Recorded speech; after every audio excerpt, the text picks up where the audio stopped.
Hello everyone, it's Viking again, and with this video I'll be showcasing some gameplay relating to the Journey to the West deck. I've been having a lot of fun with the deck, and I think it's really cool that's really customizable in terms of like what other options you want to put in, other than like the normal like Sago, Sanjo and stuff like that in the deck. And in this match I'll be showcasing at least game 1 will be against my friend's Beelzebub deck. And again, I think it's a really good showcase of how it can just stall out just because Beelzebub is usually just a single stack deck. And in this case, he bricks really hard and just hard slams his Wizardmon. And with me, of course, since I'm at 5, I just go into my Yukomon and I just end up hard slamming a TK and go to 0. And this is kind of just good just because now I'm able to do something else along with either, depending on what I want to do, either just play an ultimate. And I also do want aces in my deck. And in this case, I actually do decide just to hard slam a Valkyriemon ace just so I can kill off his Wizardmon, and that way he kind of just now has to build on the back, and that way he can't get any mill effects off stuff like Ballmon and whatnot. And of course, slowing down Beelz as soon as possible is still really good in my mind, even if he can't kill my Mega. And he just missed and ends up just popping my Valkyrie ace with 7-4 cluster, and again, I didn't really care all that much just because now he is a little bit slower in what he wants to do. And he just goes to Wizard X in the back, but it's not a big deal because I still have TK. And in this case, I bring up Yuko and I end up just getting the Lunamon, and I think Lunamon is actually solid in the deck just because you're able to reuse your level 5s, because when you do bounce them, you're able to grab both pieces back just because of the Alterns. And I think just also getting the memory is also pretty solid because when you're digicrossing, they all cost 5, so I think doing that is still really good just because you're able to keep tone along with going to Mega. And I usually just like to go into Venus in this deck just because it's really good for the deck, just because you're constantly playing -1. And I just go into Sago and I didn't really stun anything with it just because I couldn't. I just really wanted to kind of set up another ace play and make him worry about, oh, is he gonna do it again? And in this case, of course, now he just starts milling and he ends up deleting my Yuko, which is kind of unfortunate. But again, at the end of the day, it's not the biggest deal just because I at least was able to get one search off of it. And he uses the X anti because he really wants to just combo it off with the Beelzebub X, which is still a really phenomenal play just because, when you're attacking, you just get to go into that for its cost and still be able to trash at the same time. And while his trash count, I don't think it's the biggest right now just because he couldn't get off as much mills as he wanted to, he's still able to, I believe, just trash one with BL's X along with be able to still swing for 1, which is still really solid. And in this case, he also ends up deleting level 5, which is kind of unfortunate for me. And I don't think I had an ace in my hand at the moment. But again, it mostly just sucks only because of the fact that I couldn't really go into Venus or something else during my turn. So again, I can't really use it as much. And in this case, I ended up just pushing up Lunamon just so I can, gain 2 memory. And in this case, I don't think I had another level 5 to cross with. So in this case, I ended up just hard slamming 3 rookies, that being Gatsu, the Promo Guilmon, and Lunamon. I think all of these 3 are actually pretty solid for the deck just because, Gatsumon kind of just stops quite a bit of decks in the Ex6 and BT16 meta. Guilmon is just there because if it survives, in this case, I can swing with it, draw 1 because I think I'm kind of bricked in my hand. So obviously I kind of wanted to get some draws. And Lunamon is just because, say if he doesn't kill all my rookies, I'm able to at least bounce one of them back and kind of put it in raising so I can use for later. Of course, this is under the assumption he doesn't kill me in this case. Right now, I don't really have a really threatening board just because I don't have any level 5 to potentially scale with an ace. It's just 3 rookies. And in this case, you're going to see me trash 2 security. And I think I just missed one because when he said trash 2, I think he was talking about me. But, he wasn't talking about me. He was just milling cards. So, I just put the security back. It's not really the biggest deal right now. But now I think he's also deciding which rookie he wants to kill. I believe he ends up killing both rookies at the end of his turn, but he kind of just has to pick which is the most threatening right now. And of course, he picks Guilmon as one of his targets because of the Imp Inherit, because that way, if I was able to use it, I'd still be able to draw. And I think, again, I am pretty bricked, so the draw would have helped. And he just, of course, milling more cards just to help fill up his trash for his stack in the back. And he ends up paying to another Gatsu and just use 7-4 cluster to kill off my Lunamon because, again, Lunamon would have helped me a ton just because that way I would have been able to keep towing with it. But in this case, I end up just hard slamming my Sandramon to Sword, hopefully get out something, and I couldn't, unfortunately. But at least now I'm able to keep the BLX from stop attacking me, because right now I just don't need the damage, because he also does have the stack in the back. So if he's able to pop up with that, I think I would lose like in the next turn or two. Well, right now he can't really attack for any security still, because of the fact that I had the Sandramon out. He still wants to get some mills out, just because, you know, he can fill up his trash just a little bit more for his layer effects, and he just plays I and Mako just to get another Surge off. And I don't exactly remember what exactly he was missing, but you know, still I and Mako is still pretty good, especially for layer, because right now he is pretty low on his deck right now. And then in my turn, of course, I just go Yuka in the back and just pass with Venus, playing him at 1. And frankly, I think this is good enough, just because, you know, it puts him at the least amount of memory possible, and I get 2 really good Digimon out. You know, Yuko lets me search cards, which is still really good, and Venus basically shuts off Beelzemon's entire thing for a turn, just because now he can't bring up his rookie, and he can't get any mill effects off, because, you know, with the BLX as well, it still has, you know, like, only attacking, trash cards, and now again, since Venus stops that, that's really good for me. And he plays I and Mako just to get more searches, and of course now I bring up the Yuko and I grab Chorokai, because I think that Chorokai is still pretty decent, just because of the fact that it also gives a blocker to itself plus 3k, and I've grown to really like it. In this case, I end up just going into Shaka, and now since it gives everything -1, I didn't really care that the Venus isn't there, because now I can actually get some damage off. I think I give most of the checks to Shaka since it turns into Security Plus. I think either most or all, I don't remember, but again, I check for basically most of his security at this point, which is pretty strong, just because now I can put a lot of pressure on him, and he can't really attack me as much as he wanted to, just because now again he's at -1 check for everything. And again, Shaka play here I think was still pretty good, just because now I'm able to just, you know, get damage off while also still keeping him at bay. And in this case, I put him at 5 with Chorokai Digicross, and it wasn't the biggest deal for me, just because now I get a blocker up and he can't really attack me at the moment. And again, Chorokai does get 3k bluff, which again I was undervaluing when I was testing it for a good while, but now I'm really starting to enjoy it, just because it also helps you with your ace plays as well. Because say if you ace into, say, Seraphimon ace from this set, or even Valkyrmon ace, it's really good, just because you have like a 50k blocker, especially with those 2 aces that I mentioned, that you could, you know, Valkyrmon ace gives -5k to the board, so basically you kind of have just a really big body on your side that can also do a lot of damage. And again, that's why I really like using Valk Ace in this deck. I think this is kind of a big misplay here for what he did, because he ended up swinging with the Beelzemon X and really does get some of his effects off.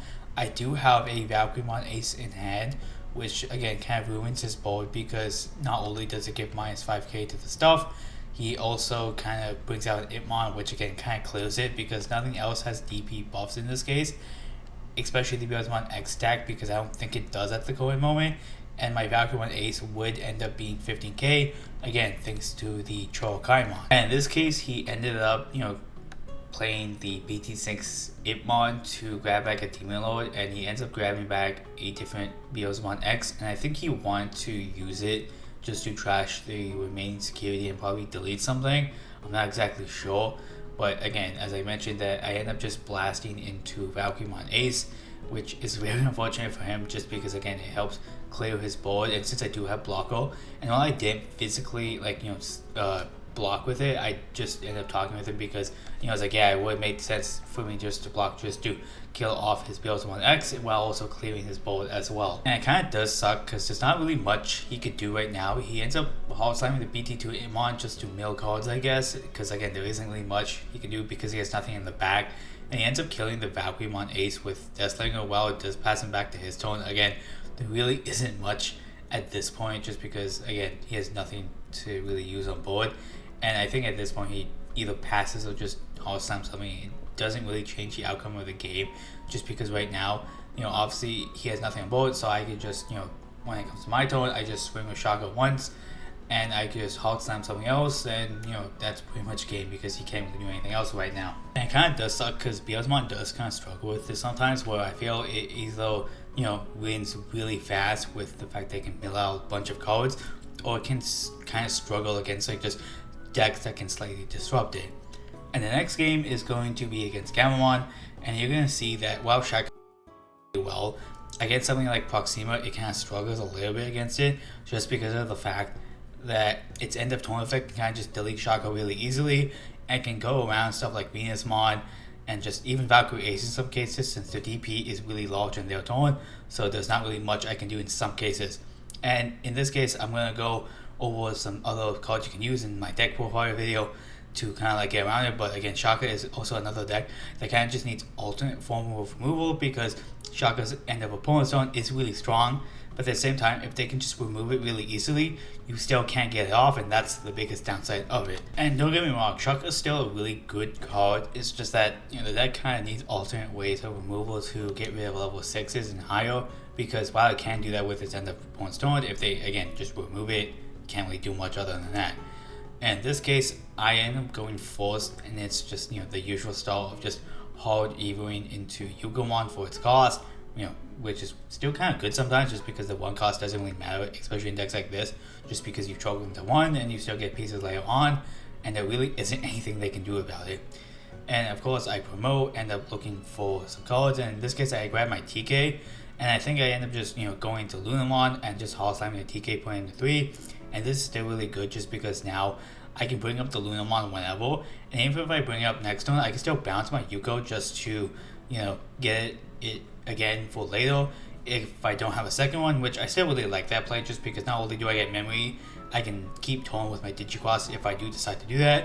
And again, still very overall solid play in my opinion. And in his case, he ends up just having his ultimate in the pack, and in this case he can pop off, and for me, I end up grabbing the Guilmon, the one attacking draw 1, and in this case I end up just bouncing the Lunamon back to hand to gain 2, just so I can use it later, because right now I don't really have a lot of level 5s on board I really want to bounce. And again, I could have bounced the Yuko, but the Guilmon is still pretty solid, because if he removes the Yuko, I can still swing with it and then draw 1, and if I don't get the roll 1 hit, at least again an extra draw is still pretty solid, at least if you're asking me. And in this case, he finally does bring out his level 5, and he ends up just putting the blocker inherit, just because, you know, that way when he goes into serious mod, he could blitz because he does have that inherit, and then he ends up trashing his security as well just because of his effect, which again is pretty solid just because he, you know, does more damage to me while also being able to just, you know, remove my Yugamon. And I don't think I activated the effect for Fireball. I don't remember exactly if he negated it or something, but again, it's might be a small misplay. If someone else knows something, let me know. But, you know, I of course swing with the Guilmon and I'm just drawing 1 card, and since I don't have the Yuko, it kind of just sucks because I don't get to hatch again.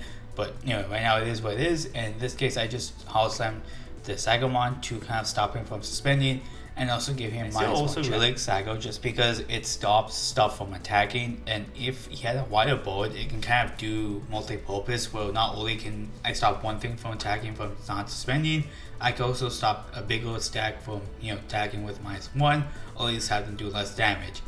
And now you're gonna see with the 1 Proxima out on the board, now I'm gonna basically struggle by just having to stall him out as much as I could, just because of the fact that now it really is a struggle for me, just because his end of turn can kind of just get around all my stuff. And while I can grab back my source, again, it really is just a big oof for me, because I can't really deal with it, because right now in this version of the deck, I didn't really have any removal options for level 6s, at least really good ones, because I can't get around Proxima, because I kind of need to have something on board to kind of deal with it. Either I just hard slam Shaka, or I have an ultimate to go into a Mega, then into Shaka, just to hopefully not pay as much, because if I just pay the full Digicross requirement for Shaka, it would be passing the opponent a lot of memory. And if you saw me count there, I think I was just counting the amount of memory I would have given if I just hard slam Shaka with the current level 5s I had in hand.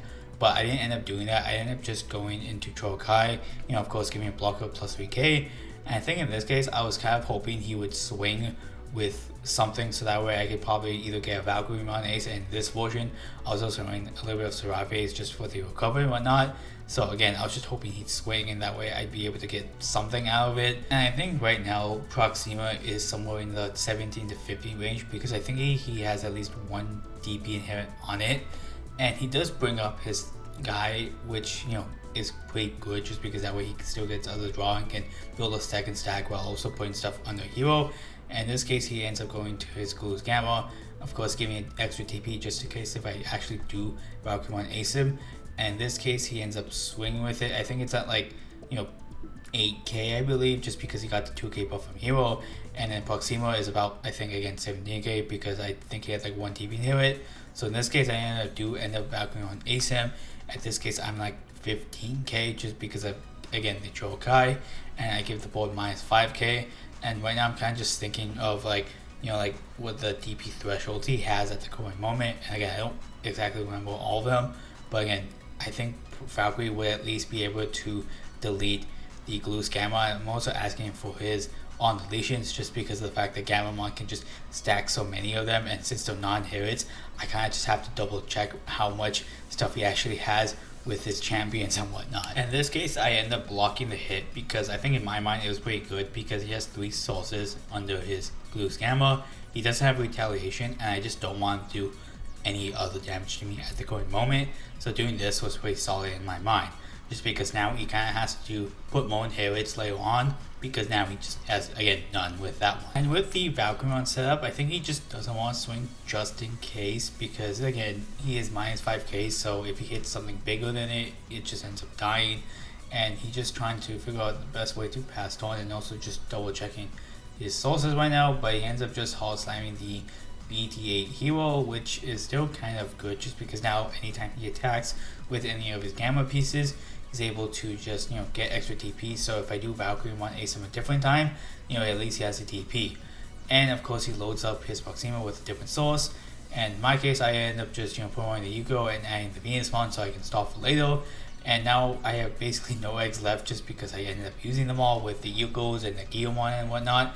And in my case I just go to Shaka, of course just giving everything minus 1 check. Hopefully it sticks around long enough to get the end of turn, along with just it helps me stall out the opponent. And in this case I end up just hard slamming Goku, which I think was kind of a misplay on my part, because while I did delete the Glue's Gammamon, it kind of sucks because now in this case he ended up bringing out 2 bodies, which while the entire board is at minus 1 check, it kind of sucks just because now he has more bodies than I would have liked. And I think again that was a misplay. If I had like say a Santo or even Sago at the current time, I think that would have been a little bit better just because of the fact I was able to at least either get something else off and not delete his stuff and not give him as much bodies. I definitely do think just hard slamming the Sanjo would be better because while I don't get to delete anything, he would have had less bodies, and in this case I also would have been able to at least soldier more pieces, which I also kind of think I did need because I think right now my hand size is kind of low, which kind of sucks for me just because the Dichi crossing, none of the cards really replace themselves. So the Sandro would have been able to help me get other level 5s, and I was kind of thinking, oh well, I have Yukamon out, maybe I could just soldier him out. And again, his main focus would be trying to kill the Shakamon and the level 5, so I can't really use them as easily. And again, while the level 5s do have the advantage of returning a source, I kind of again just played the Sandromon just because I was able to hopefully get more pieces in hand for later on. And right now he just loads up his red Gammamon with the purple one, the on delete to play a hero, which is kind of good just because he free plays a hero for every time he gets deleted, which is pretty good just because right now he only has 2, and I'm guessing if I do end up deleting that one, he can at least get another one out for free. And in this case I think he's just deciding exactly what he wants to do to clear my board, because he can easily clear the Shaka with his end of turn before I get my stuff off, because he is turn player. And right now he's just thinking the best way to deal with my level 5 and my level 3. And while I don't think he has any security pluses on his stack, I think he can still at least trash stuff, so he can at least do some damage to me while it is a little bit slower, just because he can't really swing with his other guys, because if he could, I think he had game. So in this case he gives his Proxima plus 2k. I'm pretty sure he's at least 19 or higher. If I'm mistaken, just let me know. But in this case he ends up deleting the Goku. In that case I bring back the Sancho back to my hand, and of course he just trashes one, and now I'm just really on the hot seat just because I have to kind of either stall him out even longer or just hopefully get enough memory to kind of just do a lot of my other combo plays and hopefully just remove it for later. And again, you kind of see me struggle a little bit just because this is really bad for Shaka, because right now I don't really have any other ways of removals. And again, when I do my deck list profile, I'll probably talk about just other ways you can use removal effectively in this deck, just because sometimes you really just don't care because you do have a lot of -1 stuff. So while the opponent might try to just stall it out, at least in this case, you can at least just use your options to kind of delay off smaller stuff and whatnot. And in this case, he also uses Crimson Blaze to, that way he can at least stop my Shakamon from playing out my level 5s, which to me kind of sucks, because if he didn't stop that, I would have been able to at least get some advantage. But again, playing Crimson Blaze here is really small, so him just getting ready for that is also really good on his end. And while when it gets to my turn, I will have a decent amount of memory to kind of do stuff with, it still kind of sucks because now I'm left with like an empty board. And if I was, again, able to get the Shaka off, I would have at least been able to go into like at least 2 megas potentially, just because of the fact that I would be at like 4, and then with the Lunamon I would have been able to go up to 6, which is really good. But again, I have to kind of just Hall Slam another ultimate and then hopefully go into Mega and stall out a little bit with that. But right now it is what it is. I can't really do anything else. So in this case, I end up just Hall playing a Sancho to Sorch. In this case, I just end up grabbing 1 Peach, which kind of sucks. And since now I just go into Venus, the one I grabbed earlier, and it would have been a lot better maybe early on, just because he can activate when Digivolving. But with Proxima out, it's not really the biggest deal for him, just because he can just kill it again with his end of turn. And that BT10 counter wise is still pretty good, just because after you hit a certain DP threshold, you're able to get extra checks. And in this case, he's able to kind of meet that. And he can't win this turn just because, again, everything else is -1, because everything is at -1. And I think the only other way he would have been able to win this turn exactly is, I think, if he had another one of that BT10 kind of Weissmon, just because of the fact that, again, it gets really big, along with being able to actually check for more checks. So of course he swings with it, bringing me down to 0 security. But it's kind of unfortunate for him because he ends up hitting into a Shakamon. I think he was just under the 15k, but it's not the biggest deal, just because, again, he still has so much other bodies on board to kind of deal with it. So again, him losing 1 ultimate isn't the biggest deal, just because there's so many other Digimon on his board. And this game alone really just made me consider just putting in alternate removal for my deck, just because of the fact that it really struggles against stuff like this. And while I do want Crimson Blaze, it still doesn't really deal with the Mega, just because he's able to remove it really easily. And even if I could deal with the Mega, it's just very unfortunate, just because he has end of turn effects, and while he can't activate when Digivolve effects, it's not really the biggest deal, just because, again, he just has so many bodies at this point where all he really needs to do is just kind of build a wide board, and I can't really deal with it, which kind of sucks in my end. And for me, it kind of sucks right now because he's able just to get rid of the Venus one, so of course I don't have a body on board. And for me, there isn't really much, if anything, I could do, because right now I end up just hard slamming the Crimson Blaze for free, because I think I was counting the amount of bodies he had on board, which I think, again, just made Crimson Blaze free. So I was able to at least get rid of all of his smaller bodies. And I think later on you're going to see him just see his on deletion, which I think it was just on delete, play a hero for free, but I don't know if he had one or not. But right now it is what it is. At least I was able to kind of clear his board and just play Sago for 5, and I was able to kind of stop his Proxima. But again, I think at some point I ended up just scooping, because there isn't really much, if anything, I could do, just because his Proxima is loaded with a bunch of stuff. And in this case, he just brings up his stuff, and then again, unless I have an ace here, there's no way I'd be able to win. I think I would basically need also Valkyrie on ace to at least deal with a rookie, because again, that's the only way I'd be able to at least stall out for a little bit longer, because his deck size is kind of small right now. Right now he's just loading up his small little Gamamon with a bunch of sources. And again, I don't know why he just doesn't build up this turn to avoid the Valkyrie on ace, just because I don't know if I had it or not. But again, he just slowly just builds out my board again, one by one. And while next turn I do end up just hard slamming another Cyber-Rainforce, it kind of just is what it is, and there isn't really anything I could do. So no matter what he had gained, no matter what he did this turn or next turn. But again, I just want to thank you all for watching and staying to the end of this video, because it was kind of long. It's 20+ minutes, and a lot of the games I ended up just stalling out, at least this one. But again, I really do appreciate all of you guys watching my content. It means a lot to me. So again, I'm just gonna let the rest of the game play out, and just hopefully, again, if you like the video, you should go like it, and if you like my content, you should subscribe as well.